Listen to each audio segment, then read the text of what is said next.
Pessoal, boa noite. Elisa Cruz, Kátia, Renata, Rita de Cássia e todas essas dezenas de pessoas que chegaram aí, um abraço. 50ª introdução, 55ª introdução, né, 55, e hoje vamos falar do Consolador Prometido. Hoje são 5/6/2017, meu nome é Décio Naves e nós estamos falando aqui direto de Palmas. Então, nós vamos falar hoje sobre o Consolador Prometido por Jesus.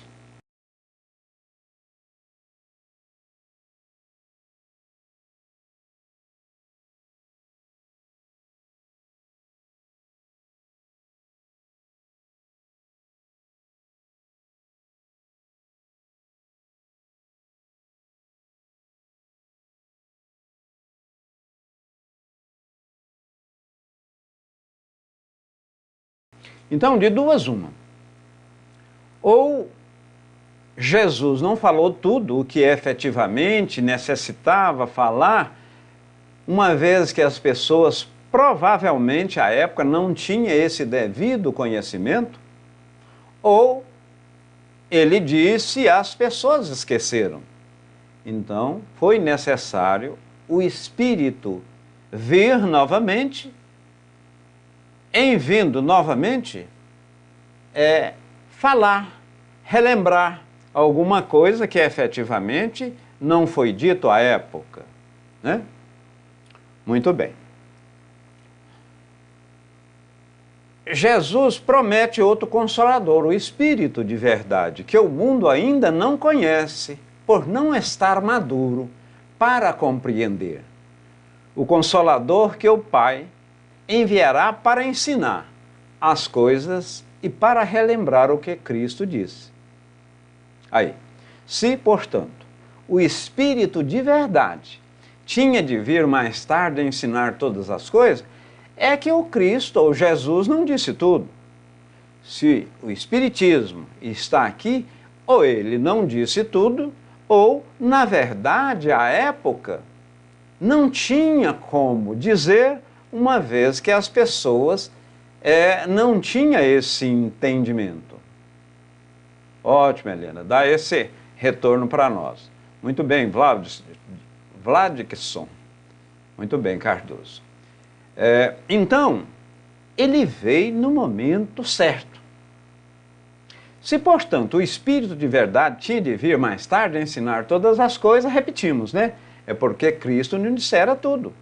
E se ele veio relembrar o que o Cristo disse, é que este disse, ou foi esquecido, ou não era o momento adequado de dizer.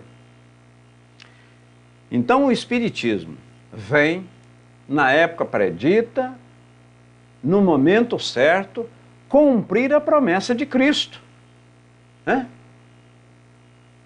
E este Consolador prometido ficará eternamente, disse ele à época, convosco, como vai ficar aqui conosco eternamente, né? Muito bem.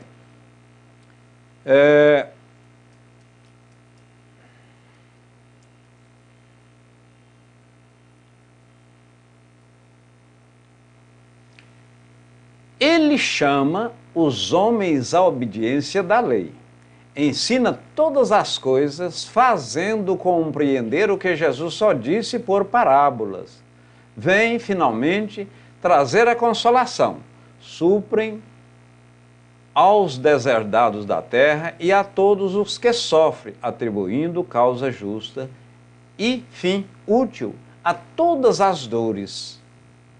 Allan Kardec, o Evangelho segundo o Espiritismo, né?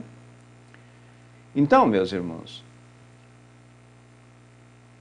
ministrando a prova material da existência, da imortalidade da alma, iniciando-nos em um dos mistérios do nascimento, da morte, né, e da vida futura. Porque a doutrina espírita, ela diz com propriedade de onde viemos, o que estamos fazendo aqui e, em função deste fazer, para onde vamos? Para onde vamos?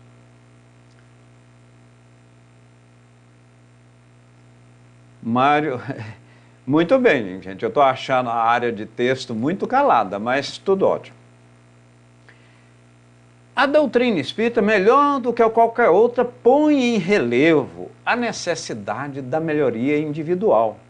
Porque é o objetivo da nossa doutrina, né, meus irmãos? Sermos melhores, melhor do que hoje, do que ontem e amanhã melhor do que hoje. Sempre galgando posições antes não conquistadas. Somos sabedores também pela própria doutrina espírita, ou a doutrina dos espíritos, que seremos superiores um dia. Seremos tal qual Jesus o foi há 4,5 bilhões de anos atrás. Naturalmente, o próprio Jesus desenvolveu, evoluiu. Vamos ser, pela mesma forma, espírito crístico. Ou seja, esse é o nosso destino. Se pudermos falar, ou se podemos falar, não como destino em termos de fatalidade, mas o destino é sermos um dia ainda espíritos puros. Vânia, Décio, nós perdemos quase tudo que foi dito, estava sem som. Oh, que pena, gente, que pena. Que pena, mas durante os estudos, nós vamos ter a oportunidade de ressaltar alguns pontos que, na verdade, não foram vistos, né? Mas vamos ressaltar. E isso eu tenho certeza que no final dos nossos estudos vai ficar muito claro quem é o Consolador prometido, né, meus irmãos? Muito bem. Então a doutrina espírita, melhor do que qualquer outra, põe em relevo a necessidade da melhoria individual. Você, repetimos, é melhor do que ontem e amanhã você sempre é melhor do que hoje.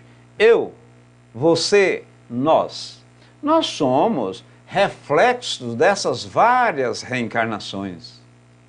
Então, nós temos dezenas, centenas, milhares de reencarnações. O Décio, nesse estágio atual, ele, repito, é a soma das suas encarnações anteriores. O Espiritismo nos diz que fomos criados como princípio inteligente, estagiamos na matéria, posteriormente no vegetal, no animal, para ganhar o selo da inteligência, da razão, da sensatez no reino hominal. Oxalá, vamos para frente? Vamos.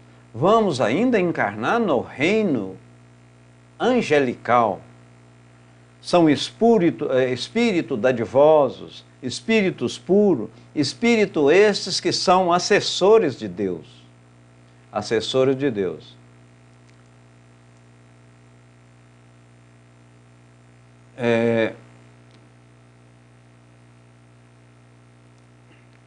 Ótimo. Vânia, nós perdemos quase tudo que foi dito. Pois é, mas repito, tá, Vânia? Mas vamos, durante o estudo, vamos ressaltar vários pontos, porque fizemos, na verdade, uma pequena introdução. Fizemos uma pequena introdução. O bem tem por objetivo uma utilidade prática. E qual um dos objetivos maior nosso aqui, segundo a doutrina espírita ou doutrina dos espíritos nos orienta? Sermos bons, sermos homem de bem. E o que é ser homem de bem? É fazer a caridade e ter o amor em toda a extensão. Jesus disse que, e resumindo, quando o sacerdote o arguiu, para ele falar relativamente àquelas leis judaicas, ele disse o seguinte: não é questão de resumir, Mas a primeira lei seria amar a Deus sobre todas as coisas e o próximo como a si mesmo. Aí está resumido todas as leis, todos os profetas. Por quê? Em você amar, em você fazer o bem, você não vai delinquir, você não vai desejar a mulher do próximo, você não vai fazer as coisas erradas, você vai sempre trabalhar no bem. Vânia, ela está respondendo, a Cris está respondendo, Mário, muito bem. Melhorando-se moralmente, os homens prepararão na terra o reino da paz e da fraternidade. A doutrina espírita é assim, o mais poderoso elemento da modernização, por se dirigir aos corações, simultaneamente, à inteligência, ao interesse pessoal bem compreendido. Nós vimos e já estudamos isso outrora, relativamente ao bem. Você não fazer o mal não é simplesmente deixar de fazer o bem, não. Quando você tem a oportunidade de fazer o mal, ou melhor, de fazer o bem e não o faz, o mal você cometeu. Para aí, Décio. Explica mais detalhadamente que eu não entendi. Falávamos em estudos anteriores que, por exemplo, tem uma senhora ou um senhor tentando passar a rua num sinaleiro e você tem condição de ajudar aquela pessoa a fazer a travessia. Você naquele corre-corre por dezenas de atividades laborais ou mesmo a falta de tempo propriamente dito, você não ajuda essa pessoa a atravessar a rua. E em função deste não ajudar, em função desse não ajudar, ela vem, vamos dizer assim, a óbito. Ela vem a óbito. E em vindo a óbito, mesmo que você não contribuiu com isso, mas você deixou de ajudar, você necessariamente é responsabilizado por tal. Viu aí? Eu não fiz o bem. Aliás, eu não fiz o mal. No entanto, deixei de fazer o bem, o Evangelho diz que nós cometemos o mal. Rosângela, eu fora, desejar a mulher do próximo, nem em juramento. Muito bem, né, Rosângela? Mas aí tem o homem, tem tudo, você está corretíssima. Maria de Fátima, seja bem-vinda.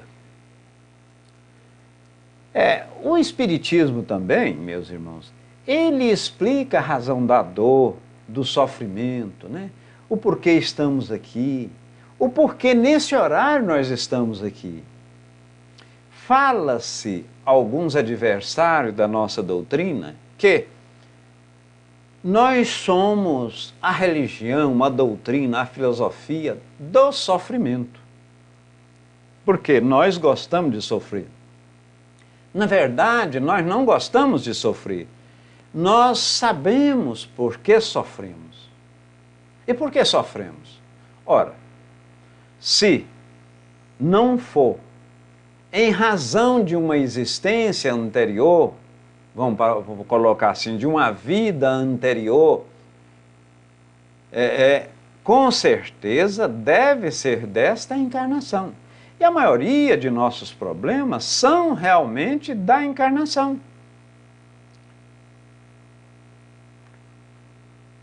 Rosângela Araújo, ela diz o seguinte, deixa eu rolar aqui.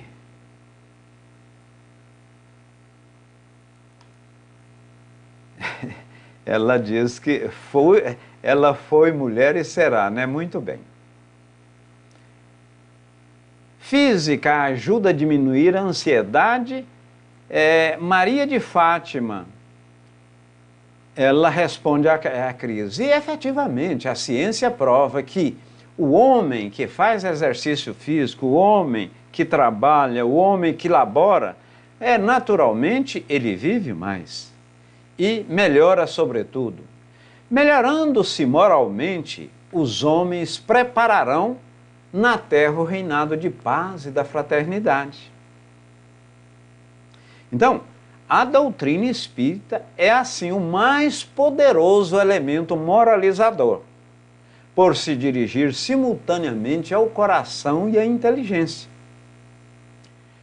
Ao coração, na sua parte religiosa, de fazer caridade, fazer o bem, perdoar o adversário, e enquanto você está com ele aqui nesse orbe, né? E na parte científica, o que sou, para onde vou, o que estou fazendo aqui, o que me espera. Isso aí está em obras póstumas, no preâmbulo, na página 388, 389. Vejamos, meus irmãos, essa próxima tela aqui. O Espiritismo. O Consolador prometido por Jesus na última ceia, ao despedir-se do discípulo que compunham o seu colégio apostólico, prometeu-lhes a vinda de um outro Consolador. Será o Espiritismo esse Consolador? E o que vocês acham? Porque outras religiões também, outras doutrinas, arvoram que o Consolador prometido seria eles. Busquemos interpretar-lhe a promessa, de acordo com os ensinamentos da doutrina espírita, de Jesus: se me amais e observais os meus mandamentos, eu rogarei ao Pai, e ele vos dará outro Paráclito. Paráclito, meus irmãos, é o Consolador, para que convosco permaneça para sempre o Espírito da verdade, que o mundo não pode colher, porque não vê e nem o conhece.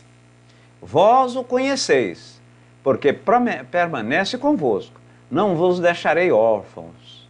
Isso aí está no Evangelho de João, 14, 15, 17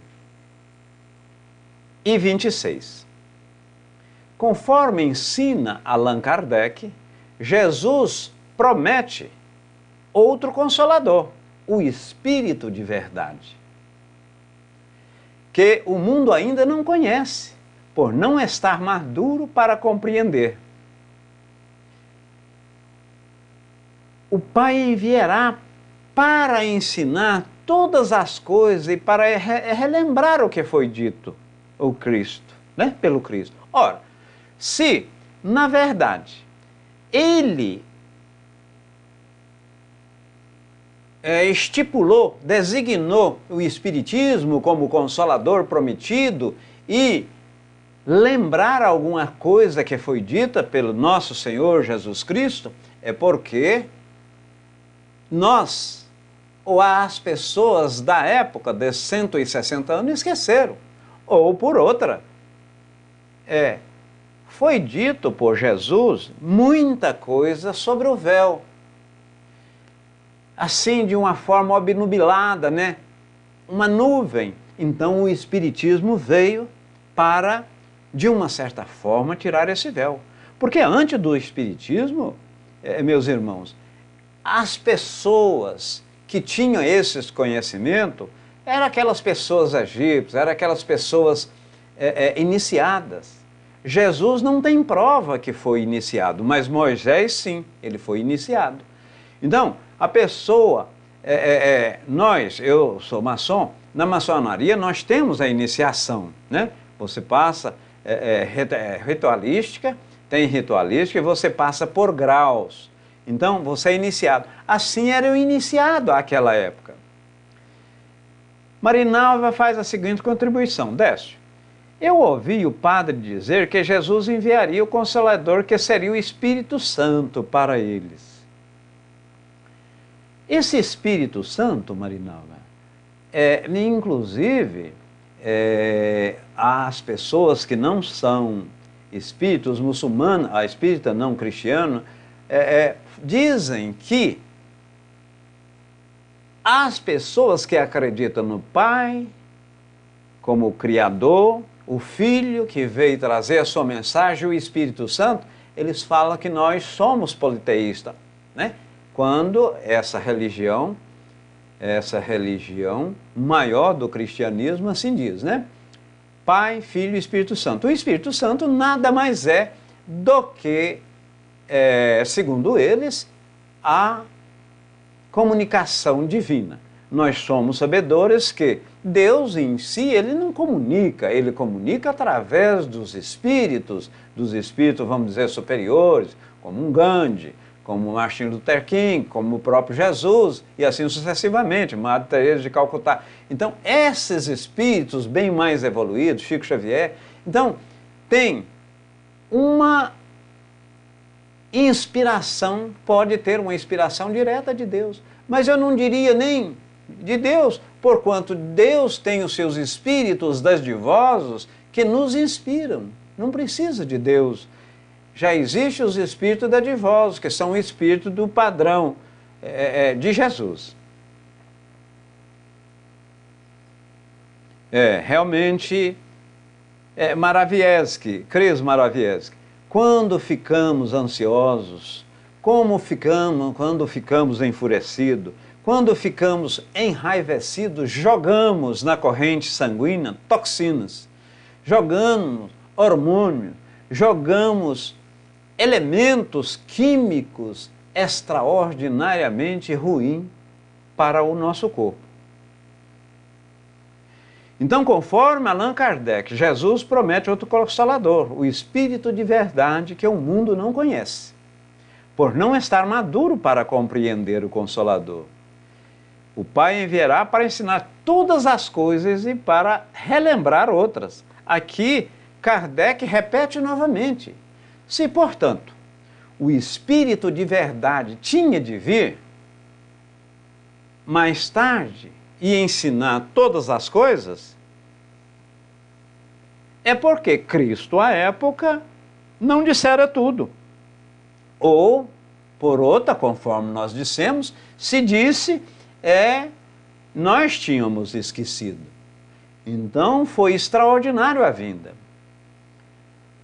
Escola 5 diz, boa noite, Décio. Me chamo Cícero Lima, sou brasileiro e vivo em Portugal. Faz 12 anos, sou novo no estudo da doutrina espírita. Que extraordinário, ô Lima, Cícero. Eu também, muito embora há bastante tempo, eu nasci na doutrina, mas sempre estou aprendendo. E você sabe quando a gente fica velho, Cícero? Nós ficamos velhos quando achamos que sabemos tudo. Aquele cidadão que, digamos, da idade do Décio, mas que está sempre aprendendo. Eu aqui no início, e talvez estava o som um pouco baixo, ou sem som, conforme a nossa irmã disse, uma das primeiras coisas que eu falei, agradecendo a Rede Amigo Espírita e falando pela beleza, pela extraordinariedade desta oportunidade que nós temos de estudar o Espiritismo. Porque aqui, Cícero, eu aprendo. E infeliz é aquele cidadão, e torna-se, mais do que idoso, torna-se um velho, aquele cidadão que fala que eu já sou experiente, eu sei tudo. 1 minuto, 2 minutos, que um dia na vida do espírito é muita coisa. Por isso é que nós não compartilhamos da eutanásia. Ah não, Décio, mas essa pessoa está sofrendo, abreviar, ela não tem cura, abreviar alguns dias, uns minutos, nós simplesmente abreviando o sofrimento. Mas talvez é através daquele sofrimento, que ele arrepende. Ao arrepender, ele expia, depois regenera. Então, a salvação espírita, veja bem, pode depender de segundos. O primeiro momento, ele arrepende, a pessoa arrepende. No segundo, ele expia, sofre pelo mal cometido. E no terceiro, ele repara o erro. Muito bem, então vamos dar sequência aqui. Se, portanto, o Espírito de verdade tinha de vir mais tarde a ensinar todas as coisas, foi porque, repetimos aqui, e Kardec novamente diz, é que Cristo não disse tudo. O Espiritismo, pois, ele vem na época predita cumprir a promessa de Cristo. Predisse, ou melhor, preside o Espírito de verdade e chama os homens à observância da lei. Ensina todas as coisas, fazendo compreender o que Jesus só disse por parábola. Porque se você pega o Livro dos Espíritos, o Livro dos Médiuns, Evangelho segundo o Espiritismo, ou mesmo a Gênese, em que pese algumas pessoas disserem ou dizerem, não, é muito complexo, é muito difícil, eu tenho que ler com dicionário, mas foi a época do positivismo, foi a época da liberdade religiosa que sucedeu à Idade Média. Mas o que ocorre é que é direto, não tem véu, não tem parábola, não fala diretamente. Por isso que nós dissemos no início dos nossos estudos, o Espiritismo, por ser uma ciência, uma religião e uma filosofia, quando ele questiona, pergunta de onde eu vim, para onde eu vou, o que eu estou fazendo aqui, ciência, quando estuda a comunicação espírita, ou seja, dos imortais conosco propriamente dita, e esse desdobramento, e a parte religiosa, a parte moral que desdobra da filosofia e da ciência, é o que nós denominamos religião. Então, nesses três livros, aliás, acrescentamos também o quarto, o céu e o inferno. Dá para você entender, não tem questão de interpretação errada. Mário Domingo está respondendo a Cris, muito bem. O Espiritismo vem na época predita, então. Ele chama os homens a observarem a lei, ensina todas as coisas, fazendo compreender o que Jesus só disse por parábola. E advertiu Jesus Cristo. Quer dizer, o nome advertiu Cristo. Cristo era o espírito crístico, na avaliação. Jesus era o homem, é o nome do homem. Ouça os que têm ouvido de ouvir. O Espiritismo vem abrir os olhos e os ouvidos, porquanto fala sem figuras, sem alegorias. Levanta o véu intencionalmente lançado sobre certos mistérios.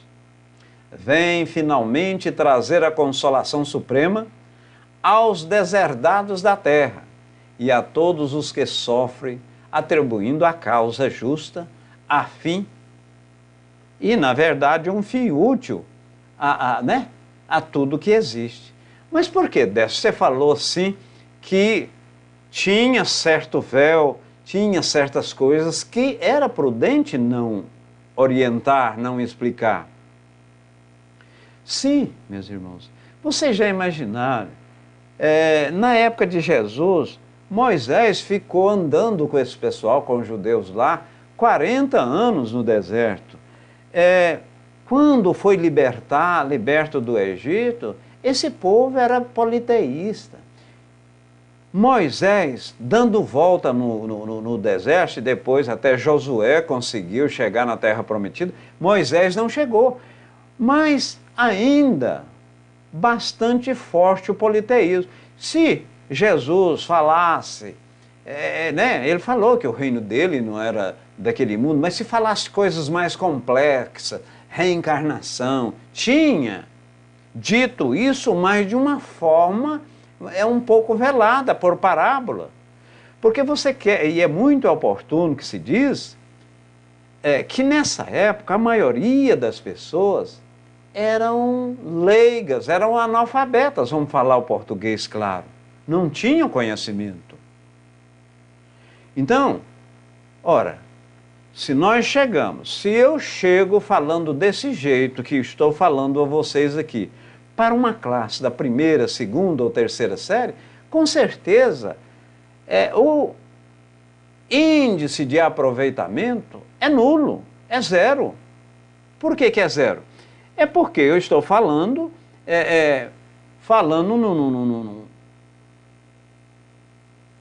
eu estou falando de um jeito que a pessoa não vai entender. Ele não entende, né? Então Jesus, à época, ele teve muito cuidado. Ele teve muito cuidado. Disse Cristo: bem-aventurados os aflitos, pois que serão consolados. Mas como há de alguém sentir-se ditoso por sofrer, se não sabe por que sofre?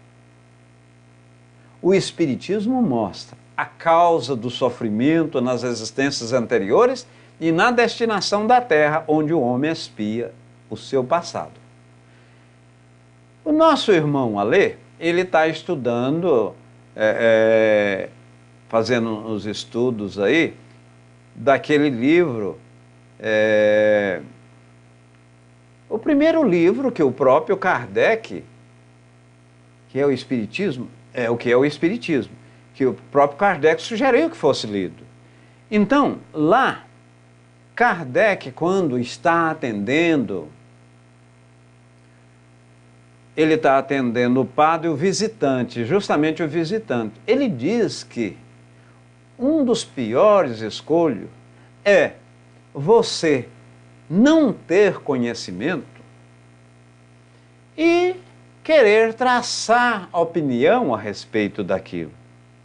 Certa feita, Kardec falou, a pessoa, não, o senhor podia deixar eu assistir uma reunião mediúnica, tudo aí, só uma, para mim ter, eu vou publicar um determinado livro e eu posso, o senhor deixando eu assistir, eu fazer o prosélito, né? Eu divulgar o Espiritismo e falar bem do Espiritismo. Aí Kardec disse, ele fez até uma comparação que eu achei assim muito elegante, falou, mas é a mesma coisa isso aí, meu irmão, de você chegar para um físico e falar o seguinte, olha, eu vou olhar na sua luneta, vou pesquisar o orbe, ou vou olhar para a Lua, e após olhar aí 5, 10 ou 15 minutos, eu vou discorrer sobre o que eu estou vendo. Kardec diz que já tinha quase 3 anos dentro do Espiritismo, e ele tinha uma série de dúvidas. Deixa eu ver a área de texto aqui. Muito bem. Vamos dar sequência. Mostra o objetivo espiritual do sofrimento apontando as crises salutares que produz a cura e como meio de deturpação que garante a felicidade nas existências futuras. Então, quando fala, eu repito, falam que nós, os espíritas, gostamos de sofrer, é uma religião do sofrimento, ledo engano. Nós sofremos com resignação, porque sabemos o porquê sofremos. Mesmo que nós não sabemos, ipsis litteris, o motivo daquele sofrimento, mas nós sofremos com resignação, porquanto, se estamos sofrendo essa doença, passando essa vicissitude, fazendo isso ou aquilo, é porque, infelizmente, em vidas transatas ou mesmo nessa vida, nós cometemos alguma coisa e esse sofrimento vai nos levar à reparação. Costumo dizer, inclusive, meus irmãos, que muitas vezes é necessário nós andarmos descalços para que um espinho, um caco de vidro corte o nosso pé, para amanhã ou depois a gente sentir a necessidade do calçado, ver o que efetivamente o calçado faz, o bem que o mesmo proporciona. Sigamos. Mostra o objetivo do sofrimento, né? Apontando as crises salutares e o que efetivamente está ocorrendo para o nosso bem. o homem compreende que mereceu sofrer e acha justo o sofrimento. Bem-aventurados que sofrem. Não é? Ó, feliz daquele que sofre. Que sofre com resignação, sem choro, carregue no ombro o peso devido, mas com resignação. Assim o Espiritismo, ele realiza o que Jesus disse do Consolador prometido. O que ele disse? Conhecimento das coisas, fazendo com que o homem saiba de onde vem, para onde vai, sobretudo daquilo que fez aqui na terra. Atrai para os verdadeiros princípios da lei de Deus, consola pela fé e pela esperança. O Espiritismo, ele consola esclarecendo e esclarece consolando. Vejamos essa tela aqui. Em uma comunicação inserida por Kardec, em um Evangelho segundo o Espiritismo, o Espírito de verdade, representando o próprio Cristo, ratifica esse entendimento, quando afirma: venho como outrora aos transviados filhos de Israel, trazer-vos a verdade, dissipar a terra. Escutai-me. Escutai-me. Veja bem, então, o Espiritismo, ele tem essa finalidade precípua. Ele tem essa finalidade precípua. Explicar tudo de forma clara, inclusive até o porquê estamos aqui agora, né? E nesse aspecto de estarmos aqui, nós estamos entrelaçando fluidicamente, recebendo e transmitindo o passe. Décio, eu penso que só sofremos quando não aceitamos com resignação a prova que escolhemos. Veja bem, Rita de Cássia fala uma coisa extraordinária. E eu, certa feita, estava com uma sobrinha no hospital e cheguei lá muito, embora eu tenho essa formação religiosa, eu tenho essa formação espírita. Então, cheguei, ela com câncer, com CA, tudo, eu cheguei e disse, e fui consolá-la. Mas acabou que ela me consolar muito mais. Eu fiquei até sem jeito, ou seja, ela está sofrendo com resignação. Quantas pessoas sofrem? Não, por que está acontecendo comigo? Justamente comigo? Justamente com minha filha, com meu filho? Ora, gente, isso aí ocorre demais, né, minha irmã? Isso aí ocorre. O Espiritismo, como fez antigamente, a minha palavra tem de lembrar. Deixa eu diminuir um pouco aqui. Deixa eu diminuir aqui. Aos incrédulos, acima deles reina a imutável verdade. A imutável verdade. O Deus bom, Deus grande, que faz germinar as plantas, né? E que se levanta às ondas. Revelei a doutrina divinal, como um ceifeiro, reuni em feixes os bens esparsos no seio da humanidade. E diz: vinde a mim todos que sofreis, né? O meu fardo será mais leve, o meu jugo mais suave. Vinde a mim os que sofrem. Porque com Jesus, na verdade, o fardo é mais leve. Mas ingratos, os homens afastaram-se do caminho reto e largo que conduz o reino do meu Pai e enveredaram pelas ásperas sendas da impiedade. Meu Pai não quer aniquilar a raça humana, quer que, ajudando-vos uns aos outros, mortos ao vivo, isto é, mortos segundo a carne, porquanto não existe a morte, vós socorrais mutuamente, e que se faça ouvir não mais a voz dos profetas e dos apóstolos, mas a dos que não vivem na terra, o clamor. Orai, crede. Eu venci o mundo, eu venci a morte. Então, aí está o Espiritismo. O Espiritismo veio justamente para colocar clareza, colocar luz. E somos sabedores quando? A hora que a gente risca um palito de fósforo, aquele que, em primeiro lugar, mais ilumina, é ele próprio, é aquele que riscou o fósforo. Então, o Espiritismo, o papel principal, o papel preponderante, o papel precípuo, é trabalhar na evolução do homem e, naturalmente, explicar tudo, tudo mesmo. Cris diz o seguinte: motivos tenho de sobra, mas levanto todos os dias pedindo força para Deus. Sei que meus problemas vão passar, e vão passar realmente. Foi o crítico, né, Rosângela Araújo? Muito obrigado, eu pensei que tinha sido o visitante. Foi o crítico. O que Décio está a falar é bom para todos nós. Ótimo, e mais ainda para mim,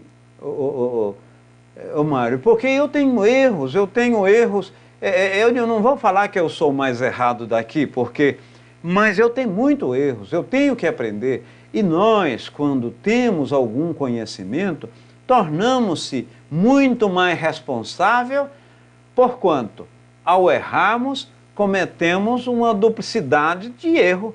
Ora, se você sabe que aquela faca passa manteiga, é para passar manteiga, mas se você colocar no ventre, no peito de outro, ela pode causar a morte e você o fizer, naturalmente você incorre em erro muito mais do que aquele silvícola, né?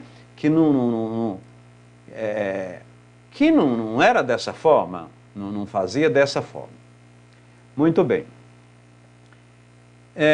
Veja bem, sendo assim, consoante a declaração de Emmanuel, o Espiritismo evangélico é o Consolador prometido por Jesus, que, pela voz dos seres redimidos, espalha a luz divina por toda a terra, estabelecendo a verdade e levantando o véu que cobre os ensinamentos na sua feição de cristianismo redivido, vivo, a fim de que os homens despertem para a era grandiosa da compreensão espiritual. Da compreensão espiritual. Então, mais uma vez, Emmanuel diz aí, reforçando que o cristianismo redivivo é o espiritismo, né, meus irmãos? É o espiritismo. E o espiritismo veio no momento apropriado. O espiritismo, contudo, não pode guardar a pretensão de exterminar as outras crenças, em absoluto. Parcela da verdade que a sua doutrina representa, mas sim trabalhar por transformá-la, levando-lhes as concepções antigas para o clarão da verdade moralista. Ora, já foi dito que, ou pelo menos não é que o Espiritismo será o futuro de todas as religiões. Os princípios embasados no Espiritismo, como a evolução moral, a reencarnação, a pluralidade de existência, a pluralidade de orbes, ou seja, esses 15 princípios que constituem a âncora, a base do Espiritismo, será um dia também pilastra, coluna das outras religiões, das outras doutrinas. Por que você fala dessa forma? É porque o Espiritismo é uma ciência, uma filosofia, uma religião de vanguarda. E Kardec diz que jamais o Espiritismo vai cair no ostracismo e vai tornar-se uma coisa obsoleta. Por quê? Porque disse ele com propriedade que se amanhã a ciência apontar para algum ponto, vamos dizer assim, ou provar que nós estamos enganados em determinado, deixamos aquilo que, né, divulgamos, deixamos aquilo que defendemos e sigamos a ciência. Em assim sendo, sempre ela será uma doutrina de vanguarda. Carmen Paz Barreto diz: Cris, a ansiedade pertence ao espírito. Agora temos de saber dominar quando sai da normalidade. Muito bem isso que a Carmen diz, porque o espírito que pensa é o espírito que decide é o espírito que quer. Então, a ansiedade é do espírito, porque o desejo é do mesmo. E quando nós controlamos a ansiedade, como controlamos algum vício, como controlamos algum mal que faz-nos portar de uma forma não adequada, nós, pela mesma forma, estamos trilhando o caminho correto. Muito bem, vamos dar sequência. Cris diz o seguinte: eu sei que Jesus tem misericórdia de mim também. Ele que me acorda todos os dias. Por esse motivo que estou em pé e ainda aqui na fé. Sei que não vai abandonar jamais. Não abandonará, Cris. Mas lembre-se e interiorize essa minha afirmação, essa nossa afirmação. Os bons espíritos, a espiritualidade, Jesus, Deus, jamais eles podem fazer isso? Podem, mas jamais vão interceder no seu livre-arbítrio. Porque se intercedesse no seu livre-arbítrio é a mesma coisa de você pegar uma filha, uma criança, uma sobrinha, uma criança na tenra idade, pegar a tarefa dela e fazer. Em assim processando, aonde está o mérito da evolução? Como essa pessoa ia evoluir, né? Não evoluía.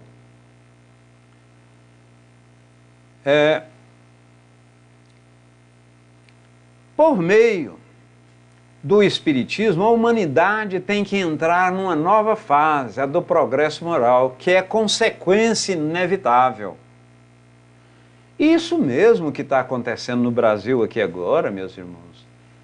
Esse degringolar, e muitos irmãos, muitas pessoas falam, não, o Brasil não tem jeito. Eu diria o seguinte, que vai melhorar. Isso que está acontecendo, inclusive Divaldo foi perguntado, aí, como está o Brasil? Divaldo disse, está muito bem, meu irmão. Como muito bem, Divaldo? Sim, porque os erros estão aflorando. É como o pau podre subindo, né, submergindo, aliás, emergindo no pântano. Então, está aparecendo os podres, está aparecendo as coisas ruins, está aparecendo os malefícios. E no momento em que aparece esses malefícios, o que vai ocorrer? Vai ocorrer que espíritos dadivosos, espíritos bons, nós mesmos vamos ficar percebendo e sabendo da necessidade de melhorar. Então eu tenho pensamentos positivos e não é só positivo. Tenho plena convicção que o nosso país vai melhorar substancialmente.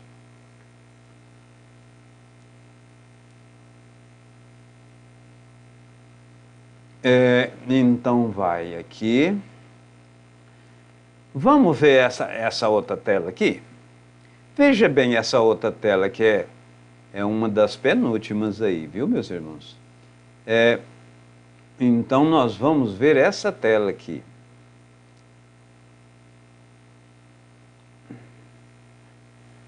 A abrangência do Espiritismo, Allan Kardec, no item 5 da conclusão do Livro dos Espíritos, apresenta a argumentação que descortina de forma clara a abrangência do Espiritismo.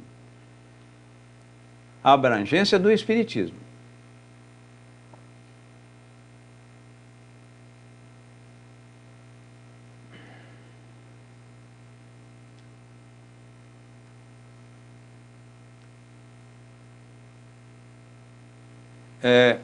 Suas palavras, embora retratando a realidade da época, residem pela força da lógica, perpassar os tempos. Os que dizem que as crenças espíritas ameaçam invalidar o mundo, proclamam ipso facto a força do espiritismo, porque jamais poderia tornar-se universal uma ideia sem fundamento e destituída de lógica.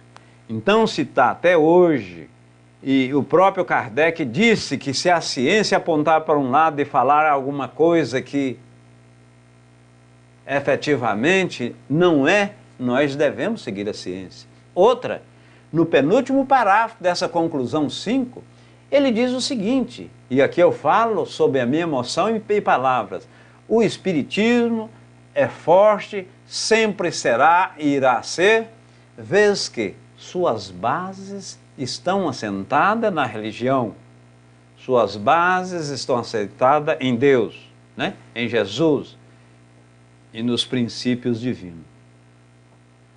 Muito bem. 3 períodos distintos apresentam o desenvolvimento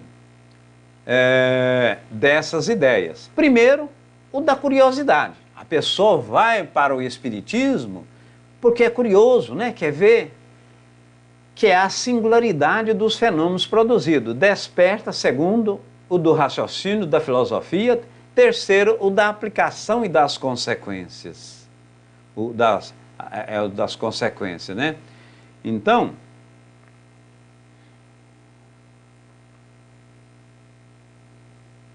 o período de curiosidade passou. Aquele período de ver mesas pulando, dançando, né? Uma vez satisfeita, muda de objeto. O mesmo não acontece com o que desafia a meditação séria. Nós estamos aqui, né? Orando, meditando, refletindo. Agora mesmo, Cris estava respondendo para a irmã. Começou o segundo período. E o terceiro virá inevitavelmente, que é o da razão. O Espiritismo progrediu, principalmente depois que foi sendo mais bem compreendido em sua essência íntima, depois que ele perceber o alcance. Por quê? Tange a corda mais sensível o homem a da sua felicidade. E isso aí, gente, você pode observar que você chega no determinado centro, para você participar dos estudos mediúnicos, estudos da mediunidade, você precisa necessariamente ter conhecimento da doutrina em si. Porque você vai mexer com fluido, você vai mexer com transporte de objeto, você vai mexer com curas. Porque se você, não que a mediunidade em si ela é fechada, começar a participar da mediunidade, sem embasamento técnico, científico, sem saber das coisas, o que vai acontecer?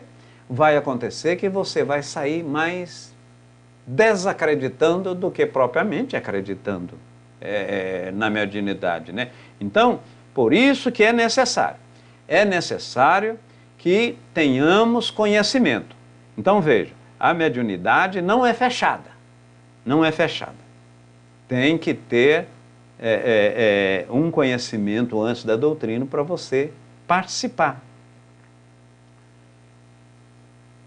Porque tange as cordas mais sensíveis do homem. O Espiritismo, de uma certa forma, assim o faz, né? O da felicidade, mesmo nesse mundo. Quem falou que nós não temos que ser felizes aqui, a felicidade não é deste mundo? Sim, podemos e devemos ser felizes relativamente. Aí é a causa da propagação, o segredo da força o fará triunfar. A parte esses fenômenos, a filosofia, né? Aquele que pergunta de onde eu vim, para onde eu vou, por que a razão, por que eu estou doente, a razão do sofrimento, por que não dá certo nada para um e para o outro dá. Ora, o Espiritismo nos explica isso de uma realidade suprema, de uma certeza muito clara. Ao lado de tudo isso, secundária se torna a questão dos fatos materiais. Mostra a doutrina também que não devemos apegar aos bens materiais, apegar à minha casa, ao meu carro, ao dinheiro, ao meu serviço. Para aí, Décio.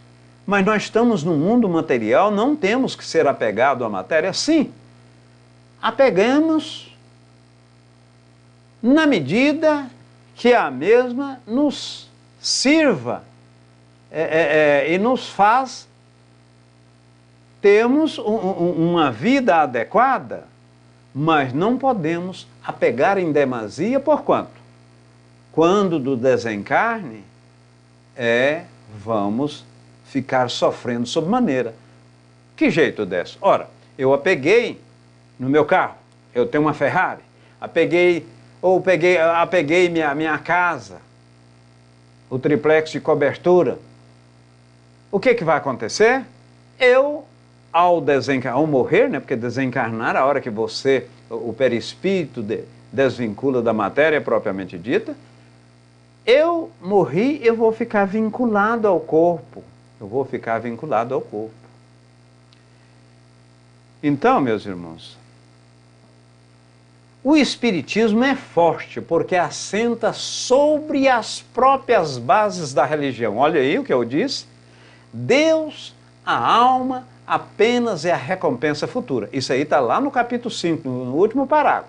Sobretudo porque mostra que essas penas e recompensas são corolários naturais da vida terrestre. E ainda porque, no quadro que apresenta do futuro, nada há que a razão mais exigente possa recusar.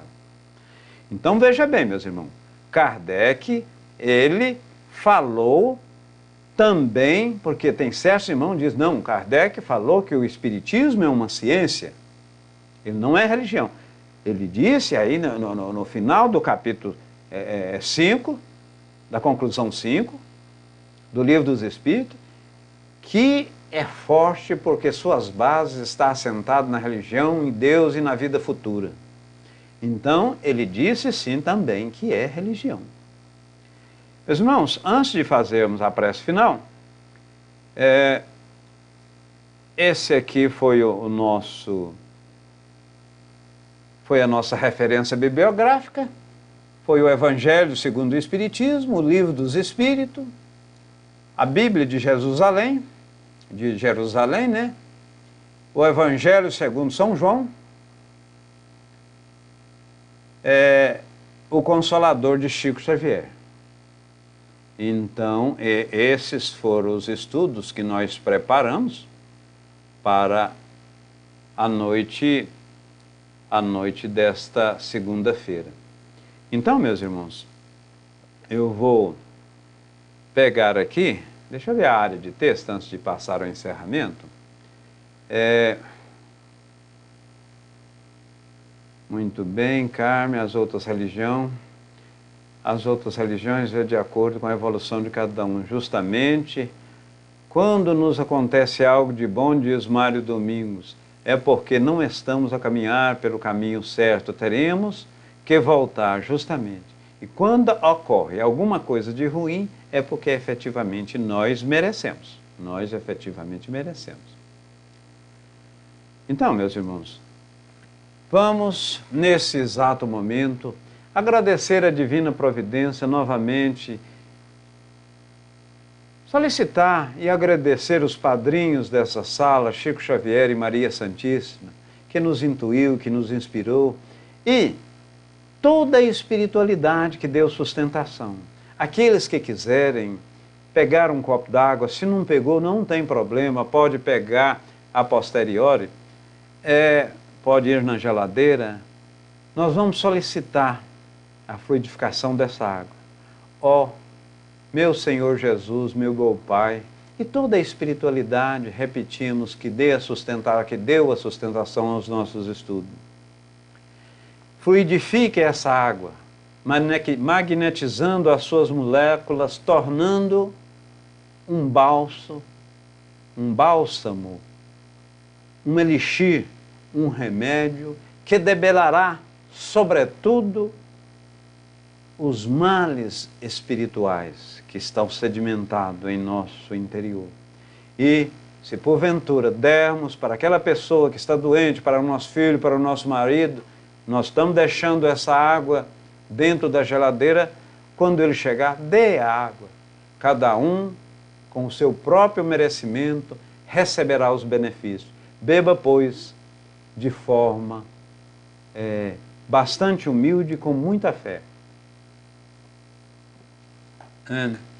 Meus irmãos, amo a doutrina espírita e amo cada um de vocês, com sinceridade. abraços de várias voltas. Faço essa referência a vocês, espírito encarnado, muito embora nos dois planos aqui tenha até mais espírito fora da carne, aqui assistindo os nossos estudos, pegando a nossa vibração, mas confesso que, se não fosse por vocês estar aqui, dando esta oportunidade, dando essa força, nós provavelmente também não estaríamos. Um beijo, um abraço. Amo a doutrina espírita e amo cada um de vocês. Paz e luz e abraço nos dois planos da espiritualidade. Tudo, mas tudo de bom.